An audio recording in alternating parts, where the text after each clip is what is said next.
The HOA reserve fund statement showed a balance of $847,000, but the bank records I found, buried in Charles James's desk drawer, told a different story entirely. I'm Theo Barnes, 38 years old, production supervisor at Midwest Manufacturing. I've lived in Brook Ridge for 6 years now. This community in Fox Bend, Missouri seemed perfect when I bought my house on Maple Creek Drive. Tree-lined streets, well-maintained common areas, reasonable HOA fees of $180 monthly. Charles James managed our neighborhood's financial oversight. He monitored street parking violations, filed reports on covenant infractions. Everyone trusted him completely. The first red flag appeared 3 months ago.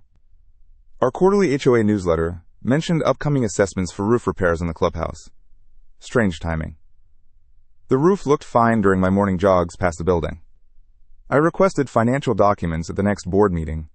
Standard homeowner right under Missouri Statute 355.066.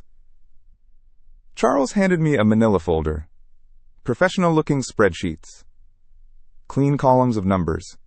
Everything appeared legitimate. But something felt wrong about those figures. The reserve fund showed steady growth over 18 months. Monthly contributions from all 67 homeowners. Interest earnings from the credit union account. Normal operational expenses deducted appropriately. I cross-referenced the statements with my own HOA payment records. My contributions matched perfectly. So did my neighbors when I asked around casually. The problem emerged when I compared our reported balance against similar communities. Brook Ridge claimed reserves of nearly $13,000 per unit. Industry standard runs between $4,000 and $6,000 for developments our size. Either we were exceptionally well-funded or someone was manipulating the numbers. I started tracking Charles's routine more carefully. He collected violation notices every Tuesday morning, deposited HOA payments at First National Bank downtown, filed monthly reports with the county clerk's office. Normal activities for a financial oversight volunteer, except for the anonymous post I discovered on the Fox Bend Community Forum. Someone using the handle Brook Ridge Insider had been sharing detailed information about our HOA's financial health, bragging about our substantial reserves, encouraging other communities to follow our management model. The posts included specific dollar amounts, exact figures that matched our internal statements, information only board members should possess.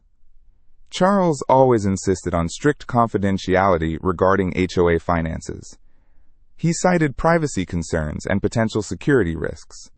Made sense at the time, but why would someone with access to confidential data share it anonymously online? I printed every forum post from Brook Ridge Insider.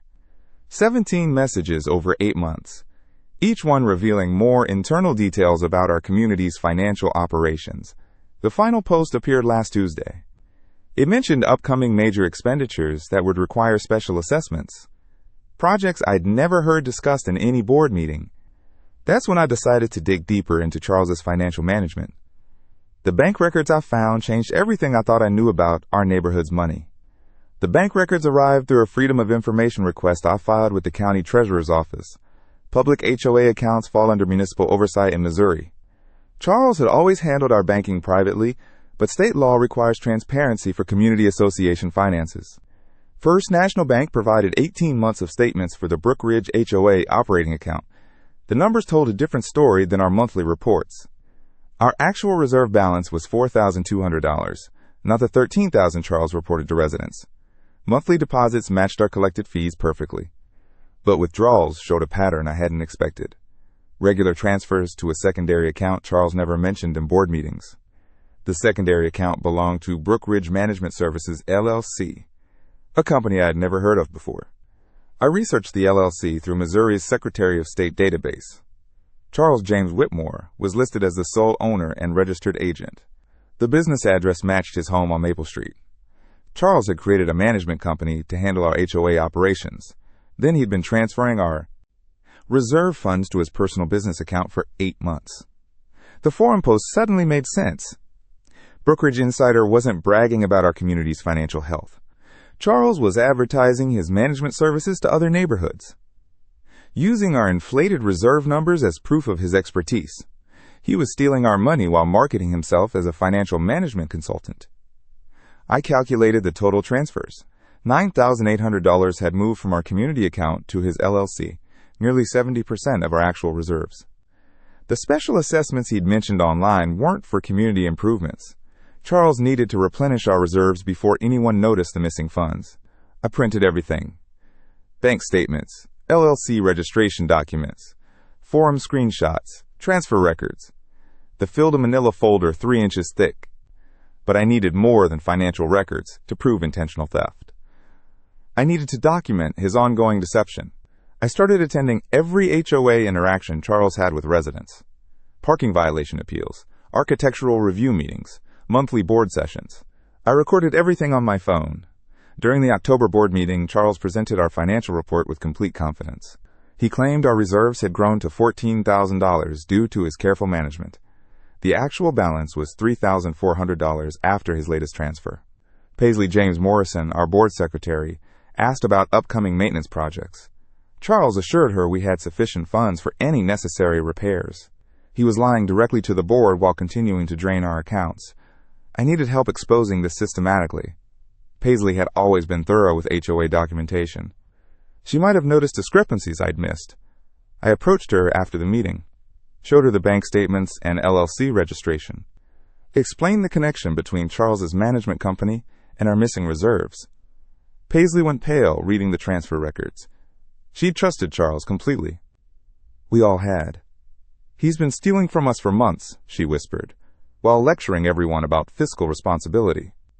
We agreed to gather more before confronting Charles directly. Paisley had access to historical financial records through her secretary role. I could continue monitoring his online activities and banking patterns. The next week, Paisley discovered something worse. Charles had been backdating expense reports to justify his transfers, claiming emergency repairs and maintenance costs that never actually occurred. He'd created fake invoices from contractors who didn't exist, submitted receipts for materials never purchased, built an entire paper trail of fraudulent expenses to cover his theft. The Brookridge Insider posts continued appearing on the forum. Charles was now claiming our community had implemented innovative cost-saving measures, offering to consult with other HOAs for a reasonable fee. He was using our stolen money to fund his consulting business while advertising his services online. I decided to test his deception directly. I created a fake inquiry through the forum, pretending to represent a neighboring community interested in his management services. Charles responded within hours. He offered to meet and discuss his proven track record with Brookridge, claimed he'd increased our reserves by 40% through strategic financial planning. The meeting was scheduled for the following Tuesday at a coffee shop downtown. I had everything I needed to expose Charles's theft: bank records proving the missing funds, LLC documents showing his secret business, forum posts advertising services paid for with our money, fake expense reports covering his tracks. But I wanted him to confess on record before involving law enforcement. The coffee shop meeting would give me that opportunity. I arrived at the coffee shop 15 minutes early, chose a corner table with clear sight lines to the entrance, set my phone to record and placed it face down between the sugar packets. Charles walked in precisely on time. He wore a navy blazer and carried a leather portfolio, the same confident demeanor he displayed at every HOA meeting. Thanks for reaching out, he said, settling into the opposite chair. Brookridge has been an incredible success story. I introduced myself as representing Meadowbrook Commons, a fictional community, supposedly, interested in his management expertise. Charles launched into his presentation immediately, detailed how he transformed Brookridge's financial position through innovative reserve fund management, claimed he'd implemented cost reduction strategies that saved thousands annually. Our reserves increased 43% in just 8 months, he said, sliding a printed chart across the table. Most communities struggle to maintain adequate funding. We've exceeded industry standards. The chart showed fabricated numbers, reserve balances that never existed, growth percentages based on money he'd stolen from our actual accounts. I asked specific questions about his methods, how he identified cost savings, which vendors provided the best value, what documentation he maintained for auditing purposes. Charles answered confidently. Described negotiating better rates with contractors, implementing preventative maintenance schedules, streamlining administrative processes to reduce overhead costs. Every word was a lie built on our missing funds. I've actually started consulting with other communities, he continued, sharing these proven strategies through my new business venture. He handed me a business card for Pinnacle Property Solutions, the same LLC I discovered in the state database. The initial consultation fee is quite reasonable, Charles said, especially considering the potential savings I can generate. I leaned slightly, asked about his background in financial management, whether he had formal training in accounting or reserve fund administration. Experience is the best teacher, he replied. I have learned what works through hands-on management. Real-world results speak louder than certifications. The recording was capturing everything. His claims about our improved finances. His admission of running a consulting business. His willingness to charge other communities for advice funded by stolen money. I decided to push further, asked if he could provide references from satisfied clients. Documentation of his success with Brook Ridge specifically. Charles hesitated for the first time. Said he preferred to protect client confidentiality. Offered to arrange a site visit to our community instead. You could see our improvements firsthand, he suggested. Meet with board members who've witnessed the transformation. I agreed to the site visit. Suggested we schedule it for the following week. Asked if he could prepare detailed financial reports showing the reserve fund growth he'd mentioned. Absolutely, Charles said. I'll compile comprehensive documentation. Bank statements, expense reports, contractor invoices, everything you need to verify our success. The same fake documents he'd been creating to cover his theft. We shook hands and parted ways. Charles seemed pleased with the meeting, confident he'd secured another consulting client. I drove straight to Paisley's house. She was waiting in her kitchen with additional she'd gathered. I found the original contractor invoices, she said, spreading papers across her dining table. The real ones Charles submitted for reimbursement. The authentic invoices showed significantly lower amounts than the fake versions Charles had created. He'd been inflating costs by 30 to 50%, pocketing the difference. He's been doing this since he took over financial management, Paisley continued. I compared every expense report from the past year. The pattern is consistent. We calculated the total theft at approximately $18,000. Money taken from our reserve fund through systematic fraud over 8 months. I showed Paisley the recording from the coffee shop meeting. Charles's admission of running a consulting business. His claims about improving our financial position. His offer to provide fabricated documentation. We need to involve law enforcement, Paisley said. This is criminal fraud, not just a civil matter. I agreed. But first, we needed to secure all and notify the HOA board officially. Paisley scheduled an emergency board meeting for Thursday evening. She would present the financial. I would provide the LLC documentation and recorded confession. We spent Tuesday preparing a comprehensive package. Bank statements showing the missing funds. State records proving Charles's secret business. Forum post advertising his consulting services. The recorded meeting where he admitted everything. Wednesday morning, I received an unexpected call from Charles. He wanted to reschedule our site visit. Claimed he needed additional time to prepare the financial documentation. Actually, I'm having second thoughts about expanding my consulting practice, he said. Brook Ridge keeps me quite busy. I might not have time for additional clients. He was getting nervous, possibly realizing the risk of providing fake documents to potential clients.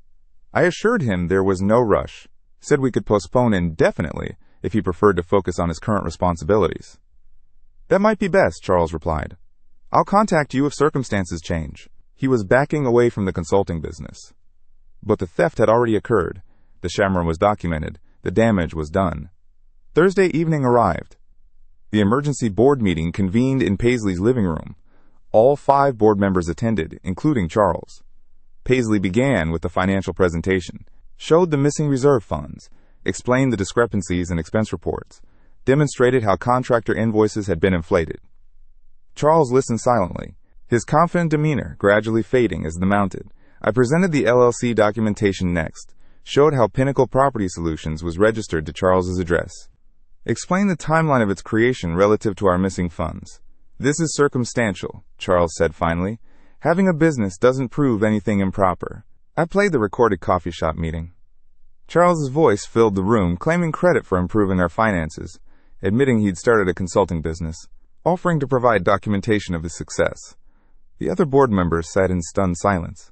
Charles had been their trusted financial manager for over a year. "You recorded me without consent," Charles said. "That's illegal in Missouri." "Missouri is a one-party consent state," I replied. "I was legally entitled to record our conversation." Charles stood abruptly, said he needed time to review the allegations, claimed there were explanations for everything we presented. "I'll provide a full accounting of all financial transactions," he said. "This is obviously a misunderstanding." He left without another word. The remaining board members voted unanimously to suspend his financial authority immediately. Paisley would assume temporary control of all accounts pending investigation. Friday morning, I contacted the St. Louis County Economic Enforcement Commission, explained the situation, and requested guidance on filing a formal complaint. Detective Alex Miller from Consumer Protection returned my call within 2 hours. He specialized in HOA fraud cases and was familiar with reserve fund theft schemes.